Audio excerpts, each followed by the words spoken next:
This week, we look at the quasi-futuristic film I, Robot. And along the way, we ask, are Chuck Taylors just gone in 2035? Why doesn't Will Smith use a shower curtain? And is Del Spooner right to be leery of robots? This is Force-Fed Sci-Fi.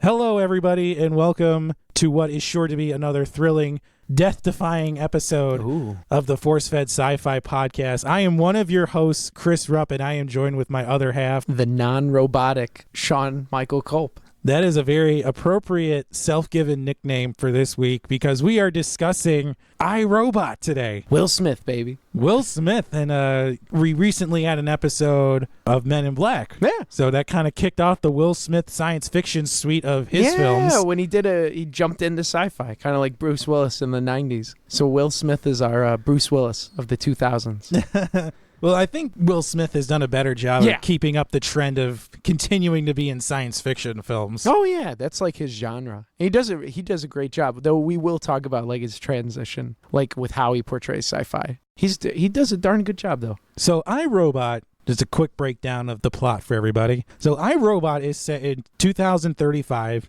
in Chicago. We will talk about that at some point, where a techno-paranoid homicide detective named Del Spooner... Techno-paranoid? Techno-paranoid. Is that what they said online, or is that your own Chris Rupp's own creation? That is Chris Rupp's patented film breakdown. Techno-paranoid. Yeah, maybe it's on the DSM-5, I don't know. So he's called in to investigate the death of a legendary robotic engineer named Alfred Lanning, and he's forced to confront his own demons and prejudices while realizing that nothing is as it seems in this mystery. No, it blows his mind. You literally see his mind get blown. A metaphorical, philosophical level. This film definitely unfolds in a unique way. We'll certainly get to that in a later part of the episode. But as we mentioned, this movie is starring Will Smith, but we want to talk about the cast and crew here. Bridget, what is that? Moynihan? I'm going to butcher these names. Oh, Bruce Greenwood, the holy James Cromwell. The legendary James Cromwell. Yeah, the man. Then we have a little appearance from Shy McBride.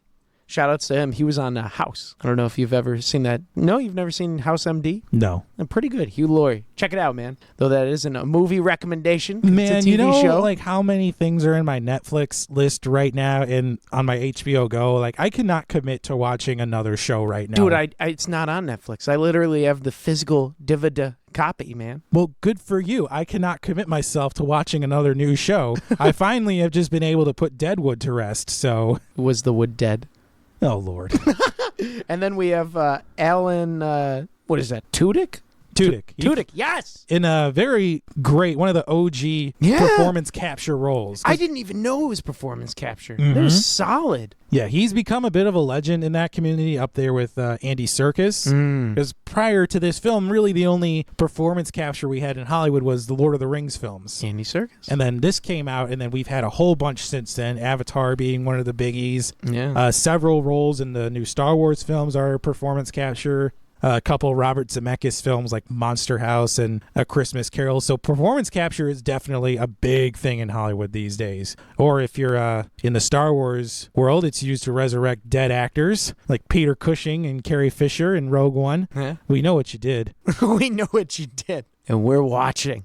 Peter Cushing just looked weird in Rogue One. I didn't mind it, actually. Yeah, I thought it was really cool that we could get another Peter Cushing role. But, while I was watching, I was appreciating it for like all the work that they put on. It just made me worry about if like in the future that's what it's going to be. I know like Robin Williams, actually, after he passed, he put 100-year ban on using his voice and likeness in future films because he doesn't want, them doing that crap with him. I can tell you. Yeah, we could wax about Robin Williams all day. Dude, if we ever cover Bicentennial Man, if we ever just trudge through that train wreck of a film. It's not a train wreck. It is a definite tearjerker and definitely tugs on the heartstrings. Well, I'm sure now it will even more with him gone. But anyways, back to iRobot. So yeah, we've covered the cast a little bit, and this film was also directed by Alex Proyas, who prior to this directed The Crow, Oh, yeah, which is a dark cult classic. Very starring much so. the late Lee's Brandon Lee. Yeah. And then also directed Dark City, which is another film on our list. Definitely in the same style as this film, I, Robot. I know the guy who wrote the film, actually. He wrote a couple different ones. What is that? Icava J. Goldsman? Yeah. He actually won an Oscar for Beautiful Mind, but then he also wrote Batman and Robin. Batman for... I know, his like career's hit and miss, because he wrote Batman Forever, Batman and Robin, then Beautiful Mind, but then he did like I Am Legend, Cinderella Man, Da Vinci Code, but then did Dark Tower and Transformers. You know the what last it is? night. It's overcorrection is what it is. Like he does one really, really great movie and then has to balance it out with one really, really bad movie. Well, that's what it looks like. Like the mid 2000s, he did great, and then like recently, it's like Dark Tower, Transformers last night. So he's just up and down, man. Well, just look at John Travolta's acting choices over a course of 30 years. Yeah, everybody does this. John Travolta, dude, just say his name. You know what? I would actually recommend a John Travolta film. Taking Pelham 1, 2, 3. Oh no! If you like seeing him just go berserk on a train with Denzel Washington, well, check it out, man. You know, I would have to counter that with your crazy John Travolta film with another crazy John Travolta film by recommending Broken Arrow. Broken Arrow with Christian Slater. I haven't even heard of it. Yeah, so they play these two Air Force pilots who are running the test mission on a fictional B-3 stealth bomber, and John Travolta just goes nuts and tries to kill Christian Slater and sell a nuclear weapon for like $150 million, where the going rate of those things is like $1 billion. Oh my God. And the jet that they crash in the movie is worth like $2.5 billion. So easily what they could have done instead of wrecking the plane is landing it somewhere in the Arizona desert and selling it to the highest bidder and say, hey, by the way, there's a nuclear warhead on board. Can I get a bonus? Does he like ham it up during the film too? You would not believe. Yes! He awkwardly smokes his cigarette. Yes! He kills a dude by crushing his windpipe with a Maglite flashlight. Oh, I kid you not. I have to see this, man. I love that man. So yeah, that is so if you want two non-sci-fi movie recommendations of the week, we've got two fistfuls of John Travolta films for you. Fistful of them. All right. So back to iRobot. Back to iRobot. So this movie was made on a budget of $120 million. Yes. Which in 2019 money, that comes out to about $160 million. Oh. So still a pretty sizable budget then and now. That's huge, yeah. Yeah. So the script of this film was originally based on a series of short stories written by Isaac Asimov. Mm-hmm. The script originally had no connections to the stories, but it started based on an original screenplay from Jeff Vintar called Hardwired. From what I read, they pretty much took Vintar's screenplay and just changed up a few details, and we get iRobot.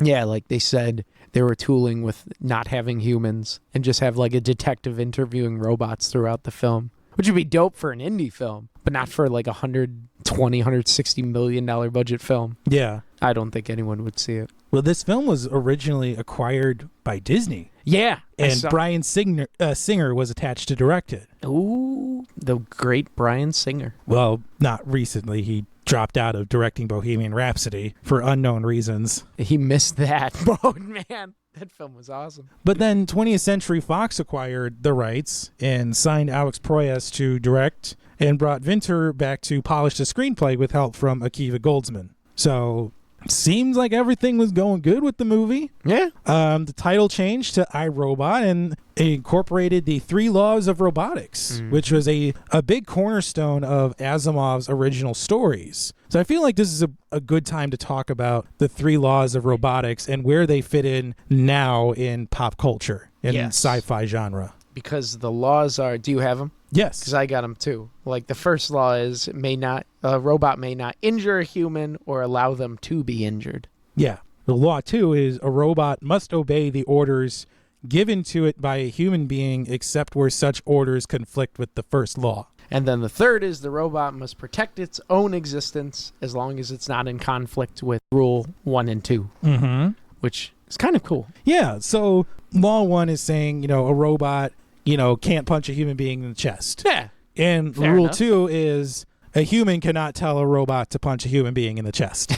Right? They're protecting us from ourselves and from them. Yeah. And then law 3 is a robot must protect its own existence. Like, for instance, I think this is probably a very poor explanation, but like if a car was screaming down the road at it, it could stop the car as long as that action doesn't hurt a human being. Yeah. So instead of going all the way through the hood and just like decapitating the human, they'd move their hand slightly to the left. Or just jump out of the way, because I think that's the simpler. But these laws are the foundation of almost every film involving robots since the collection of stories came out. Like Forbidden Planet has references to these laws, Bicentennial Man, and even RoboCop has a variation of the 3 laws. Or in other films like Blade Runner, there's a version of the laws that's referenced in building the robots. And even the positronic brain is brought up in future media, because in Star Trek The Next Generation, Data, the android, has a positronic brain. So this dude like influenced sci-fi for years and years to come. Isaac Asimov, I think, doesn't get enough credit for being a science fiction legend. And this came out in the 40s. Yeah. They didn't compile it into the book until 50, which is just nuts if you think about how ahead of his time he was. Yeah. And also how many different pieces of media that the 3 laws have found themselves into. It's crazy. I mean, I just listed a quick list, and I'm sure there's dozens of others that we could spend the rest of the show talking about. Yeah.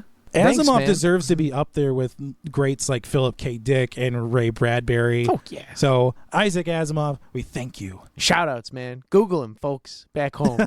Or buy iRobot, the book. I mean, it's great. Or I don't know. But check it out. It's a good read. And it's a short story, so it's not like a long, like 600 pages. So I think now we can get into the meat and potatoes of the movie. Ooh. So first off, I want to start by getting this out of the way. This movie is set in Chicago. 2035. Yeah. Now, we recently just watched a film that was set in Chicago, A Sound of Thunder, in a previous episode, where that movie looked nothing like Chicago. Well, I mean, could you get by the CGI Chicago? No, I mean, granted, you had a fraudulently inflated budget, so you had to make do with what you got. Whereas in this movie, we get some aerial shots of Chicago, and apparently in 18 years or whatever, the city planners are able to solve the infrastructure issue and build 10-lane, one-way superhighways that just get rid of all the traffic problems. They just like combine Whacker Drive into just as a giant hole. Which I love how these future films are all like that. There's just going to be these giant super lane highways everywhere. I was not a fan of the depiction of Chicago in this movie. In this depiction of Chicago, Lake Michigan is dried up. Yeah. How did that happen? And then also there is this not even half finished, this just beginning of a construction of a bridge connecting Chicago, going from Chicago. It's not over even a Lake beginning. Michigan. It's like a piece of a suspension bridge from New York that's just plopped in the robot landfill that's become dried up Lake Michigan. Chris is not very happy about this bridge. I think it's kind of cool going over a nice... You would never think about taking a drive, Chris, over the nice water. I'm more upset that Lake Michigan has dried up, and instead of trying to find a way to refill it, they put a robot landfill in it. They did put a robot landfill. So when they die, all their oil just keeps seeping into the... Yeah, you create a bigger environmental problem on top of the lake has dried up. But they stopped fuel or petroleum because when Will Smith's riding his motorcycle, the scientist is like, "You have gas in this? You know that explodes." So I just took that as, oh, they don't use petroleum It's like, thank you, Madam Obvious. Apparently they solve fuel, they solve the traffic problems. It looks like they solve crime, but they for the most part. not solve global warming yet. No, because the lake's dried up. Great infrastructure planning by building a bridge. So, yeah. All right. It's hit or miss, man. That's like a realistic depiction of life. I do want to ask this, though. Like, there have been a lot of movies that have either filmed or have been set in Chicago. Where does this movie rank on that list? Like, compared to Dark Knight and Batman There's Begins? been a ton of other movies that have filmed in Chicago. I mean, The Dark Knight, Ferris Bueller's Day Off, The Blues Brothers, The Fugitive, Backdraft, Road to Perdition. So there have been a lot of great movies that have been either set or filmed in Chicago. And that's a darn good list. I mean, my number one's probably either any of the Batman ones or probably The Fugitive. Yeah. But that's more of a bias because I just love The Fugitive. Well, yeah. I mean, you and I have lived in Chicago all our lives. And To me, I love when a production comes to Chicago because it's fun and you get to see, your town on screen. Mm-hmm. So we're wondering out there, audience, like if you live in a city or a state where they are filming television or film productions and they do it wrong, how does that make you feel? Yeah. And give us shout outs to like some films that are where it's done wrong. Well, because, I just watched this film on Netflix, like Backdraft 2. Okay. What? They made a sequel to Backdraft for some reason, and it's set in Chicago. What is Backdraft? I don't even know what that is. So it's a firefighter film starring Billy Baldwin, Kurt Russell, Scott Glenn. Okay. It's actually set in Chicago. They play Chicago firefighters who are tracking down an arsonist, and they made a sequel to it for whatever reason. So did the first one come out like when they were young? The first one came out in like 1992, and the second one literally just came out. Oh, so they're like old firefighters now. No, most of them are dead. Oh, okay. So they didn't. I don't want to spoil Backdraft because it actually is a really good movie. I do recommend people see it. But you don't want to spoil Backdraft 2? No, because there's just a lineup for Backdraft 2. I will spoil Backdraft 2 because that movie's doo-doo stew. But is Kurt Russell in it? No, he's dead. But it's set in Chicago, and they filmed it in Canada. Oh, my gosh. Come on. Because I'm looking up the street signs and like, where is this at? Where is this in Chicago? This is not even I like to think I'm pretty familiar with the city, but I could not, for the life of me, figure out where anything was in that movie. And the same thing happens with iRobot. Yeah, I felt like they filmed it, but not really. It was like all soundstage and CGI. All they did was take a couple aerial shots and kind of splice that into the edit of the movie. Yeah. Because while he was like walking through the streets, I'm like, I really don't see a lot of like infrastructure from Chicago. Well, I guess when he's walking and he meets Shia LaBeouf the first time, they were like showing like the train rails and stuff, but yeah, there's not much. That can just be in a set too. But then again, you were saying off air, like sometimes when you watch films like with recognition with your dad, like the Blues Brothers, he keeps pointing out everything. My dad has lived in Chicago his whole life. And every time we watch the Blues Brothers, he likes to point out A, either buildings that aren't there anymore, or B, where certain locations are and where he knows it. And he does this every single time we watch it. He's like, oh, that was filmed there. Like, I know, Dad, because you brought this up the last 25 times we watched the movie. It's not a surprise anymore. It's worn off. I actually do that same thing, though. I'll be like, oh, Wacka Drive. I know that. So Sean does his Al Pacino voice whenever he recognizes a film location. Even in theaters, you'll just be like, whoa! People will be like, Al, are you there? But Chicago, yeah, I don't know. This is better than A Sound of Thunder's depiction by far, but no, I wouldn't rank it at top 10. It ranks very low on the list of films set in Chicago. Yes. And we recently just did an episode where we reviewed Her. Mm-hmm. And we talked about depiction of the future in that movie versus the depiction of the future in this film. Mm-hmm. And Her is set, I think, in like 2077. Yeah. And this film was set in 2035. And there's just a massive difference in how the future is portrayed in both of those movies. Maybe in Her, in that 40-year time span between 35 and like 77, the humans took over the robots. And they said, you know what, we tried this, but no, we want to be self-reliant again. Yeah, well, in 2035, apparently there's just this quantum leap forward in robotics and technology. Tons. You can even like make a robotic arm, robot lungs. I thought that was awesome because we're working on things like that technological wise, and that is awesome. And I am hoping for the day where I can just replace my old liver with a cybernetic one. You'll never die. No, you can just spray new skin on your arm. Yeah. Like, that's just nuts, man. I could be tan. I mean, Spooner had a reason for doing that. Yeah. But the technology in this movie almost seemed like it was a crutch for humanity. Because we had FedEx robots, we had dog walker robots, you had garbage robots, you had demolition, construction robots. They probably do like all the jobs that no one wants to do themselves. They're pretty much like, I would say like blue collar jobs. Like I'm sure if you walked into the McDonald's there, you'd see like a robot taking the order. John Oliver actually did a pretty good segment on his show a couple weeks ago about job automation. and how it's creating almost this scare in the workforce.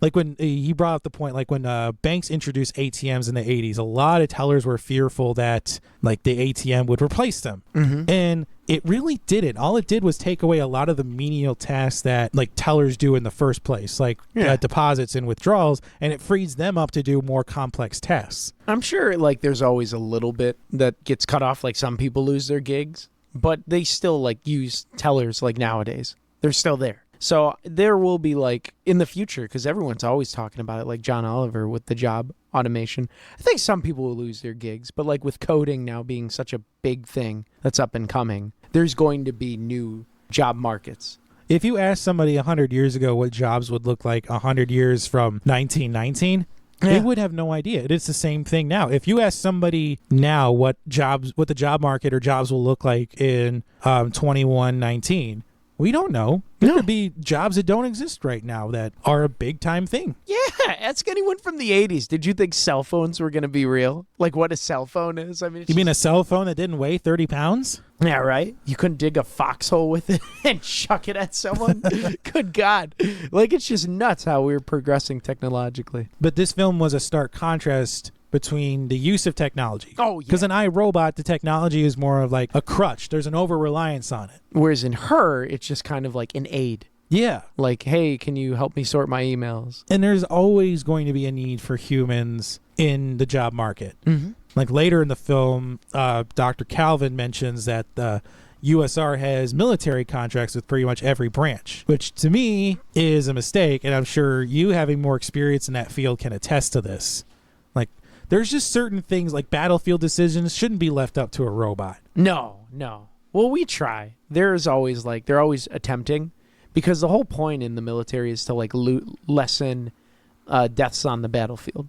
So if they can create something like a robot that can like take off the cost of a soldier, because like soldiers are expensive, man. They're like worth, I want to say $100,000 per head at least in like training. Like just one. Whoa. So like if you can take that off the battlefield and lessen that casualty rate, but you'll never be able to do that with a robot thinking like a human being is effective, you know, being able to make a quick decision if something doesn't go right. Well, that takes a lot of coding. Yes. Too. There's so many situations that can happen in a battlefield, or even when comparing, like, say, there's a battlefield robot general versus a FedEx robot. There's so many scenarios that can pop up that you have to code for. Because if you program a robot to deliver a package, it's going to deliver that package whether or not it has to walk through a building. Exactly. But you have to code where the streets are, where the sidewalks are, where the street lights are. There's so much work that goes into coding. So shout outs, I guess, and Force-Fed Sci-Fi's take on the economy and job market for this episode. Go into the coding market, man. There's a need. I would say also another kind of interesting thing with like job, like contracts for the military. Have you ever seen War Dogs? Yes. Yeah, that's like super real, where like private sector people can do contracts. Anyone could pick it up. And they always go to the lowest bidder. Yes. So there's no monopolizing on that. So just like remember, the idea, any piece of equipment that you're probably holding was built by the lowest bidder. Yep. It's not exclusive to military tech. Oh, yes. I know. But it is kind of cool that anyone can. And also USR, that's a real thing. USR Robotics, that's in Schaumburg, Illinois. But I wonder if they got any like residuals or anything from having their USR Robotics. I would think they had to, or at least they got a bump in business. Yes. There's some things about the future in this film that I thought were a bit off. And you brought this up. What was the thing in the cafe that bothered you? Oh, besides the product placement? Yeah.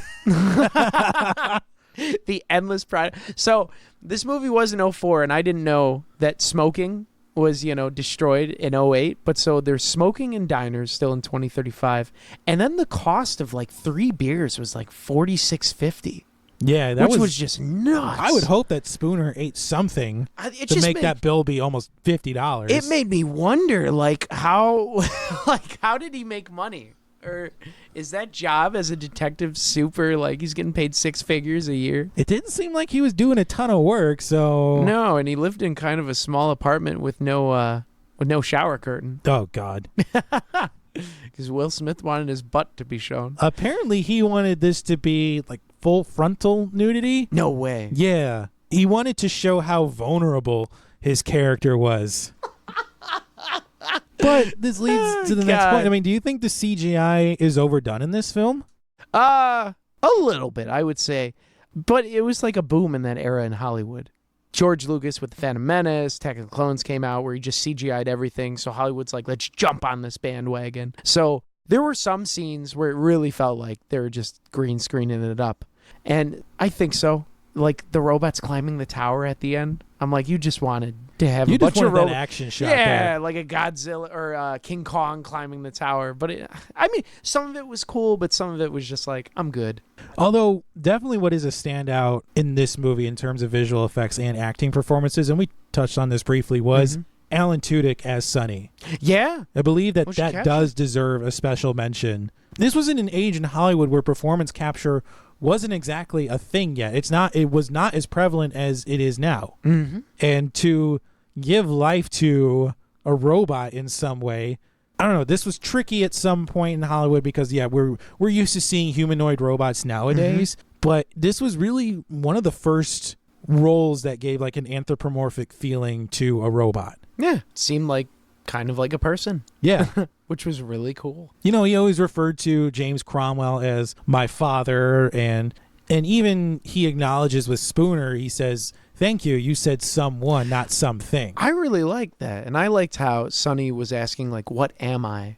And all that. Like, he was asking about the wink and everything. That was really neat. Yeah. It kind of reminded me of, like, a little kid, like, discovering, like, life and what it means to be human. Or when he asked Dr. Calvin, like, will the nanites hurt? Yeah. And, like, death and everything. That was so awesome. Those were the best moments in this film. Like, Sonny was probably my favorite part of the film. I mean, you have to think honest. Sonny was maybe the emotional equivalent of like a 6 or a 7-year-old. Yeah. So it's interesting to watch him discover these emotions as a robot for the first time, when no other robot has experienced these things before. None. The ghost in the machine. And he evolved, I think, throughout the film. Because when he first started, he was super erratic. Like, he pounds the table when he gets upset. But later on, he really becomes really level-headed. It's really nice. Yeah, and Alan Tudyk has had a very storied career in Hollywood. I mean, Wash and Firefly, and then a lot of... Yeah, shout-outs to Firefly.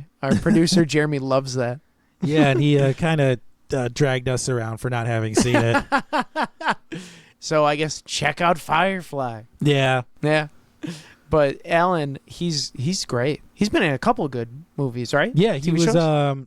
he played K2SO in Rogue One. Really? Yeah, he's done a lot of voice acting. He does I think he was one of like the red herring villain in the Big Hero 6 film a few years ago. Oh, cool. I love that film. Yeah, he's pretty good. He was in A Knight's Tale 42 where he played the racist baseball manager. Yes. Wreck-It Ralph he was in too. I forgot about that. Jesus. All right. He's also done a lot of live action roles too. He was in 310 to Yuma, Abraham Lincoln Vampire Hunter where he played Stephen Douglas. I wish. Wait, does that film have sci-fi? No. No, it does not. Love that film. Yeah, well, good for you. It's not going on the list. Come on, guys. Recommend that film. No, it is not a sci-fi film. Don't at me. At me. Yeah, well, and Jeremy. And it's still not a science fiction we'll film. Pressure Chris. I need a gavel where I can just lay down the verdict and say, no, it's not a science fiction film. All right. But speaking of things that may have been overdone, I thought the slow motion effects was the lens flare of this film. Yes, those Matrix moments, as I've called them. So many slow motion shots. Like, let's see. He jumps off the motorcycle and starts shooting people midair. Which is another action movie trope. The chief, I guess lieutenant, that's just whips out the shotgun and then slow-mo just starts shotgunning everyone in the office. And I have to ask this, how common are precinct invasions that he has to keep a 12-gauge shotgun under his desk? Number one. And number two, is that real? Or, well, if you are a police officer, you're probably not going to tell us, but maybe hint, hint, nudge, nudge. Because I'm curious if that's like a real thing. They already have guns. They don't need to put shotguns under their desk. And plus, who is dumb enough to walk in and start stuff in a police station? The robots. Yeah, well, the robots, because apparently they can't be killed, and they're just going around snapping people's necks like Gosh, twigs. I know. I laughed though during that scene because they're like firing indoors at close proximity with everyone. I'm like, That's going to hurt somebody. and you're causing more harm than good. But there are some good action pieces in this movie. I felt that they were on Yes. par with Doomsday, another previous film we've covered. Yes. So, like we discussed, I think the action films, like the action scenes in this, are great. It's just they didn't know how to end them. Yeah. Like the car chase scene was awesome when the robots are just piling on until the end where you just start spinning around 360 at 125 miles an hour and then just does a quick left and he's fine. But I thought this was a great running movie, too. There was so much yeah. running in this movie. You would have assumed it was written by Tom Cruise with Right. how much running this film is. Like, you see Will Smith running everywhere, man. Well, especially when the demo bot is tearing the house apart. Yeah. And he's running with apparently these quarter-mile long hallways. I know why, like, the Cromwell is never home. Jesus, why? At Because that it's age? impossible. God. Because to get from one end of the house to the other, you got to walk half a mile. You're like burning like 500 calories just walking around your house. Though, I do have to say that was probably my favorite action scene Yeah. in this that house just being torn down. You know, if it Demo. weren't for the slow motion of him jumping on the door Yes. and riding it out on the wave of Surfing. destruction and grab and scoop while he is scooped up the cat. Though, shout outs for them not killing it. Another animal. Like Yes. in Doomsday. Doomsday, where they just murder a cow. Yeah, at least they didn't kill any animals for the sake of just showing us the weapons work. Thank you, iRobot. But yeah, that killed it. Just the surfing. But everything else was dope. Yeah, I totally agree with you where there's these good action pieces, but they don't know how to finish them. They're incomplete. Yeah.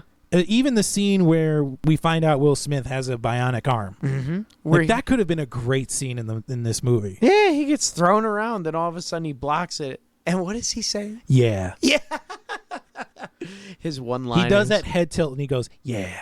And he's like, all right, it's on now. How did you feel about Will Smith's one-liners? You know, compared to some of his other movies around this same time, it feels played out. Yeah. It just seems like all he's good for is one-liners at this point. Yeah. Because he's done movies up to this point like Bad Boys, Independence Day, Men in Black. I think he did Ali before this too. So he's done great movies with great one-liners.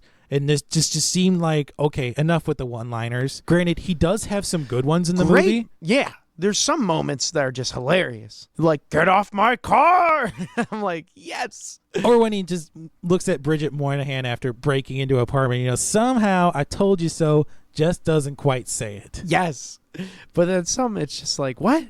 It's almost like the director was like, do what you did in Men in Black. Do it again. Yeah. It's like, no. Like, dude, that was 20 years ago. Let me do my thing. But he had great acting chops, though. I would Yeah. say, like, when he tells her that, you know, the car crash scene and everything. I was like, that's actually darn good acting. Yeah, I mean, the character itself is a very well-rounded character. You actually do get a glimpse into why Spooner is the way he is. He keeps talking about his ex-wife. Yeah. Oh, you have to know my ex-wife. Like, But that scene where we find out why Spooner has that bionic arm was that NS4 tried saving him and not Sarah. mm-hmm. But it tore his arm to shreds and a few of his ribs and a lung. So really, do you think the robot did more harm than good in this case? Exactly. But I did like how this movie played out almost like an Agatha Christie novel. Okay. So there's a lot of noir elements in this film. The mystery is not put together until very near the climax, Mm-hmm. when Will Smith is at the landfill and he puts down the hologram of Lanning. Yes. And it shows him everything that follows is a result of what you see here. Mm-hmm. And then you just see the slow build of the music and that red glow of the lights in the distance. And it turns out it's the NS5s that are just messing things up. beating the crap out of the NS4s. They didn't even have a chance. Yeah, but up until this point in the movie, everything had just kind of played out Yeah, it's very slow, like a noir mystery. And everyone thought he was crazy because he just kept getting attacked by these robots. And they're like, oh, you just robot racist. You just don't like them. They're perfect. That was actually probably one of my favorite moments in the entire film when he pieces it together and you're like, oh my God. Yeah, and then Because- he's racing back into the city and gets to Calvin's apartment in like 2 minutes from the landfill. Because all this all takes place over the course of like what, 2-3 days? Yeah, that's insane. What a hell of a day, man. God, being that's a like police. Jack Bauer days. Yeah, man. It's one season is 24 hours. God, that had to suck. He got his money's worth.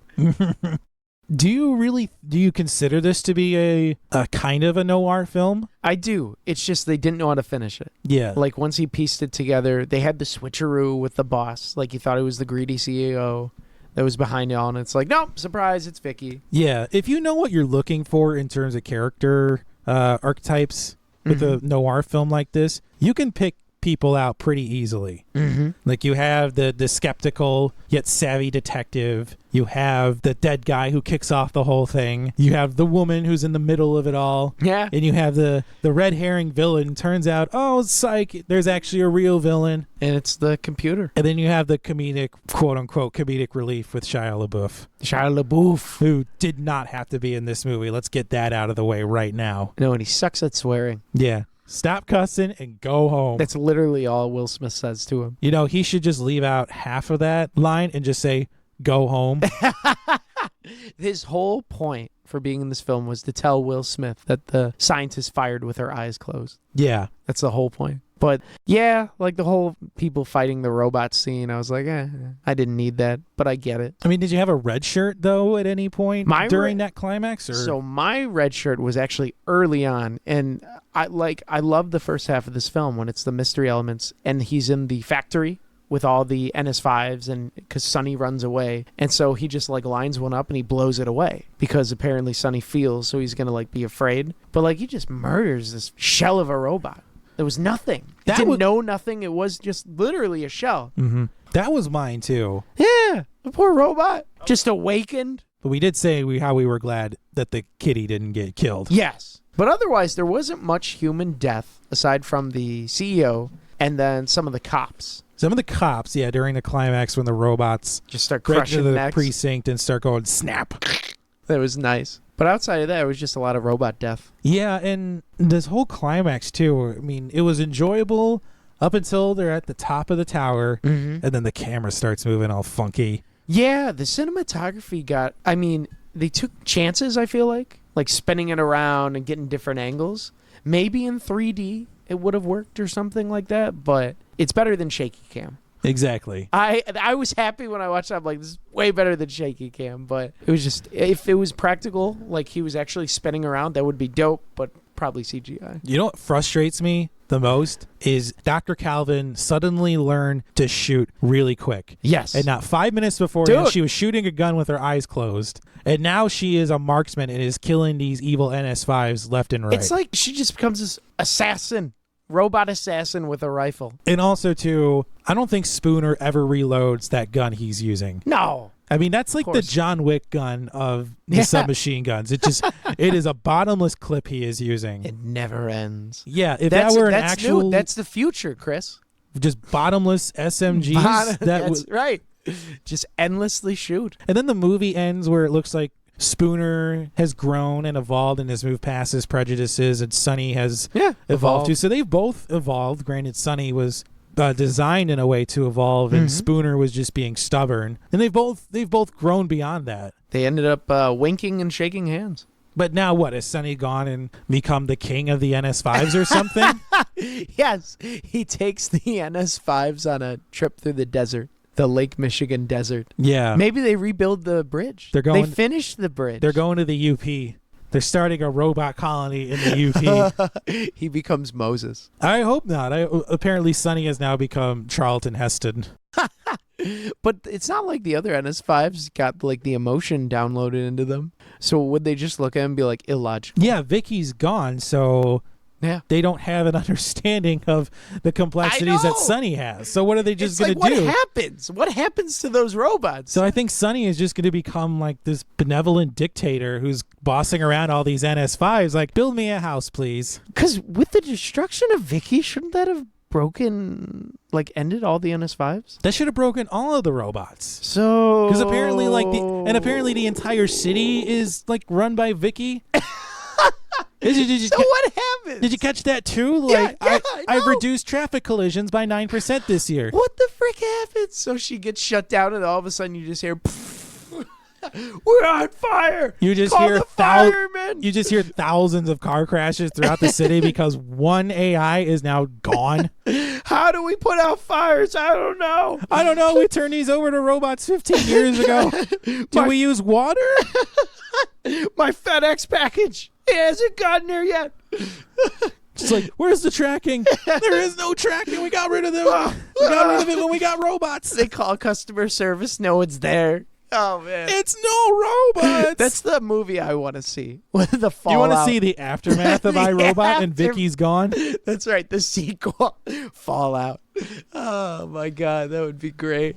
So I think this is a good point now to discuss the legacy of iRobot. So this film was a modest box office success. It grossed $350 million worldwide, so not too shabby. Nice summer blockbuster back in the day before billion-dollar films became the trend. However, this maintains a 55% on Rotten Tomatoes. Yeah, it was very divisive between critics. Yeah. They did not enjoy it all. It was nominated for an Academy Award. Special effects, probably, right? It lost to Spider-Man 2. I haven't seen it in a while, so I can't really say. And tons and tons and tons of product placement in this film.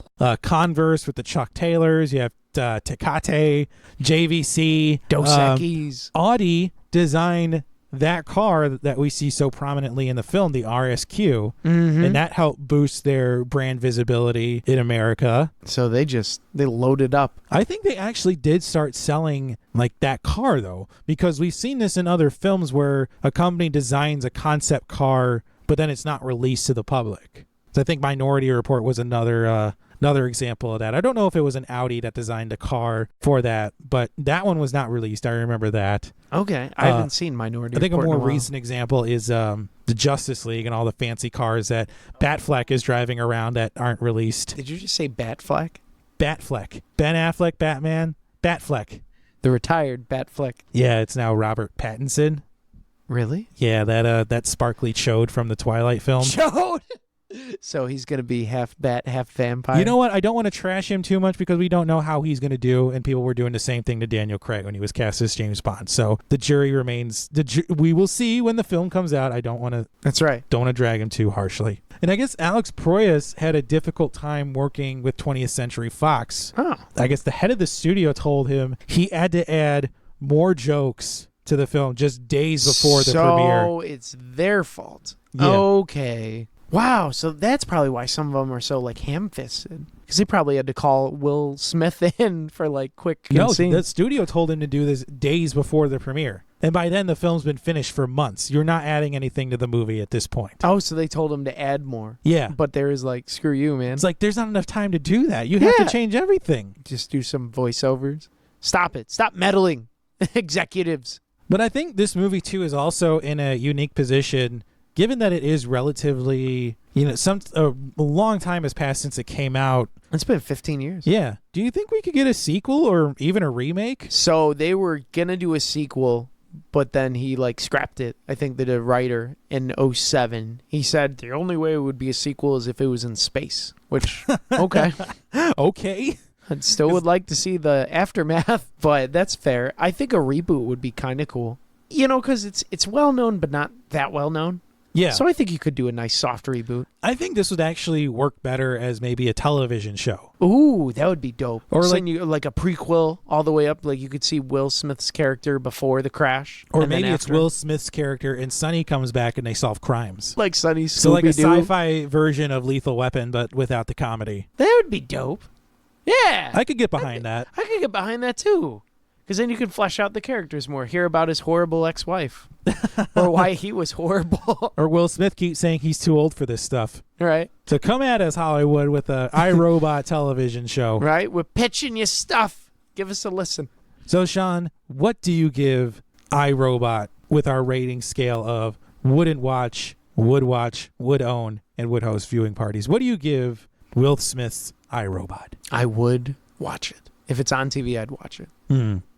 I do like the murder mystery elements. That's right up in my wheelhouse. Any mystery I'll check out. And it's really good pretty much up until the end. Yeah. Climax. I mean, it's a great, if you like mystery, check it out. If you can get by the product placement, the CGI isn't too hokey until the end. I think this is an interesting take on the robot genre. Mm-hmm. Will Smith is definitely the anchor of this movie, surrounded by decent supporting roles. Mm-hmm. But again, this isn't the performances in this movie are nothing really to write home about. No. I mean, James Cromwell is dead for the most of the movie, and Bruce Greenwood is your typical villainous, greedy CEO With abnormally small coffee cups. Yeah, I need a man-sized coffee. That's right. And why does Will Smith need so much sugar?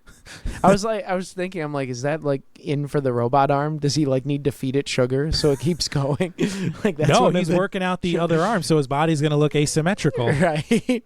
No, he's working out the robot arm. I was Really? like, why is he? See, that's what Well, I was. he's only working out the one arm, though, Yeah, so the his body's going to be asymmetrical still. That's what I mean. I'm like, what is up with this robot arm? Does it like fatigue and it needs to be powered by sugar or something? I Like thought it don't- just ran on like 9-volt batteries or something. Same. Explain it to me. I didn't understand that.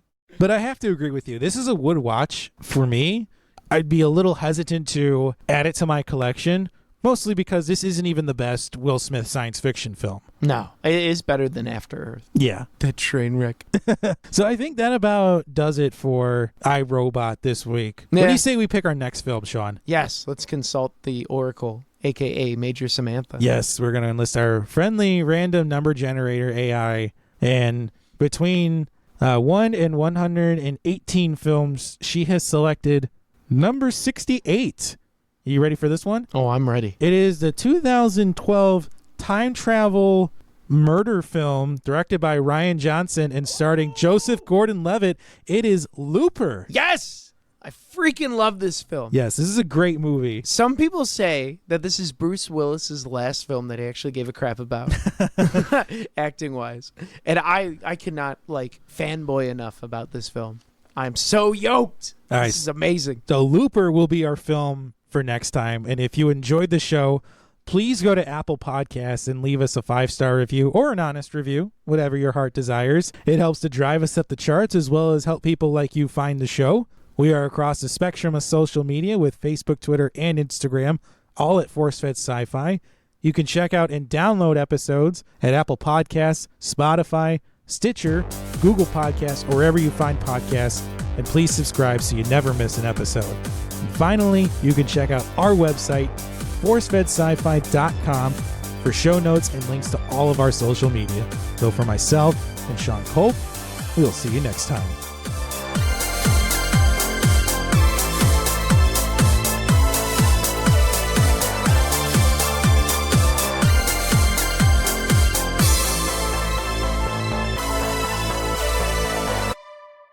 ForceFed Sci-Fi is written and hosted by Sean Culp and Chris Rupp.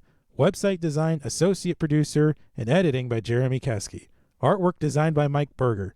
Theme music composed and performed by Custom Anthem.